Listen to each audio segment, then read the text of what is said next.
berkunjung dari Surabaya membawa makanan luar biasa. Ini kalau Bang Egi bilang solidaritas ya, dari simpati naik jadi empati, naik jadi solidaritas gitu ya, dan jadi kompak ya. Artinya saya bukan penoda agama, secara fakta patah tuduhan penoda agama itu gitu ya. Oke, terus kemudian saya terima kasih ya yang dari Surabaya, Ibu dah. Oh ya Allah, Surabaya pun Ibu. Rukun. Apa motivasinya Ibu Amanah itu? Ibu Amanah G. Apa motivasinya jauh-jauh ke sini bawa makan? Bapak belum ngomong sini? Pendukung kebenaran. Nah, betul. Jadi kalau saya nggak benar jangan didukung ya Bu ya. Ini Surabaya ke sini ya, artinya apa? Korban uang, tenaga, pikiran, waktu. Siapapun Anda yang menuduh saya menodai agama, patah secara hukum alam, secara fakta ya. Terus kemudian ada perwakilan FTA beliau ini. FTA ini Forum Tanah Air. Saya komunikasinya sama Mas Tata, bukan sama beliau. Antum siapa namanya? Haris ya. Saya komunikasi sama Mas Tata. Beliau posisi di New York. Jadi kemarin beliau menggalang dana teman-teman FTA itu untuk perjuangan Gus Nur ya, selama menegakkan keadilan di tanah air, subhanallah. Dari New York, Hong Kong, Korea, Taiwan, mana lagi itu nanti beliau yang nyebut nanti lah ya. Kemudian ada lagi ini dari Banyumas ya, dari mana tadi? Wonosobo, Kebumen ya, yang selalu support ke sini. Habib Al-Jufri juga ya beliau. Ini masa sih orang sebanyak ini? Kalau Bang Rocky bilang masa sih orang sebanyak ini dungu, kan enggak toh ya. Ini bukan orang dungu, ini orang yang beriman semua. Iya, Rocky bilang yang dungu jaksa. Jadi begitulah saudaraku. Oke, saya nggak panjang-panjang ya. Jadi gini intinya ya. Barangkali penyidik nonton nanti ya. Ini intinya begini. Penjara itu secara, kalau kita harfiahkan secara syariat, memang tempatnya orang salah, tempatnya bajingan macam-macam. Tapi ada satu hukum yang saya salut. Penjara dimanapun seluruh dunia tidak akan menerima yang namanya penoda agama dan pencabul.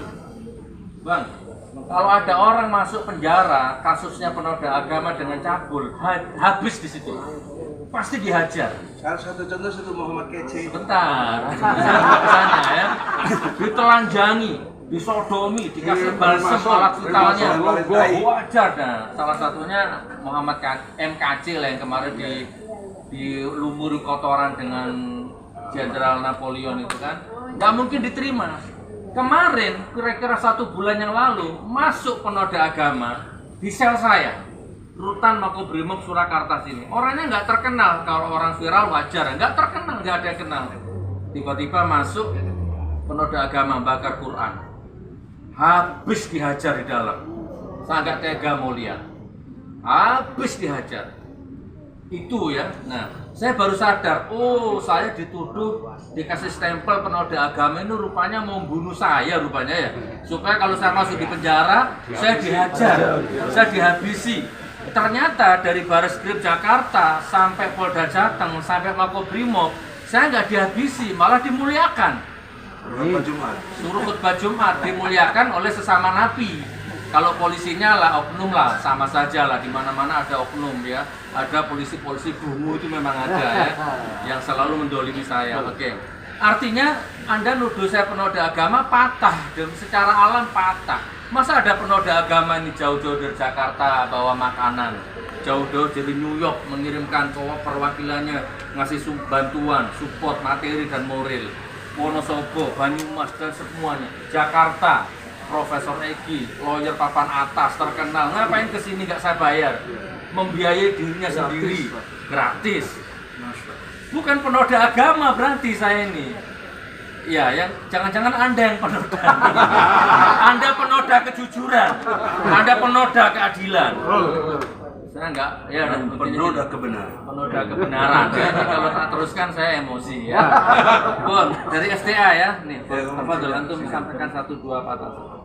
Assalamualaikum warahmatullahi wabarakatuh. Waalaikumsalam. Kami teman-teman dari semua dari seluruh dunia dan juga perwakilan Indonesia, saya sendiri sekretaris STA Indonesia mendukung kebenaran yang akan terus ditemukan, dan kami hanya sebagai semut Ibrahim tidak akan banyak berkuar-kuar, tapi akan mendukung semua kebenaran, termasuk dengan insya Allah akan berpihak pada Gus Dur. Terima kasih. Assalamualaikum warahmatullahi wabarakatuh. Waalaikumsalam. Anda semut Ibrahim, semoga saya jadi tongkatnya Musa. Insya Allah. Pak Kiai dulu. Ya, Assalamualaikum warahmatullahi wabarakatuh. Waalaikumsalam warahmatullahi Sudah lama sekali saya mengikuti persidangan ini, tapi tampaknya sudah dikondisikan oleh rezim. Jadi hanya akan menutupi kebobrokan pemimpin negara saja. Jadi sebenarnya saya sudah bosan melihat kali ini. Tapi semua itu nanti akan kena makannya Allah. Wa makaru wa makarallah wallahu khairul makirin. Assalamualaikum warahmatullahi wabarakatuh. Waalaikumsalam warahmatullahi wabarakatuh. Waalaikumsalam warahmatullahi wabarakatuh.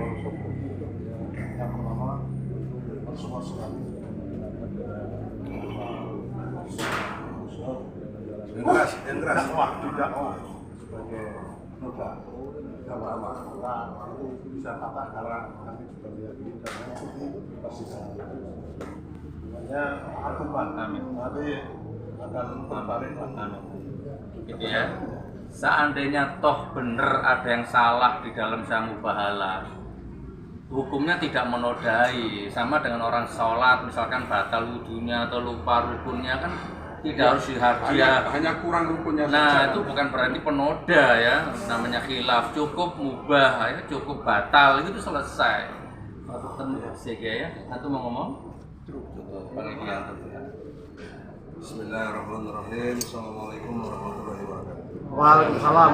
Dalam konstruksi hukum tadi terakhir saya pembicara menyatakan dengan amat jelas kesimpulan dari persidangan yang saksinya Rofi itu amat jelas terpapar bahwa ada kedunguan dari penuntut umum dalam mengkonstruksi hukum, dan kedunguan itu saya buktikan dengan pasal 143.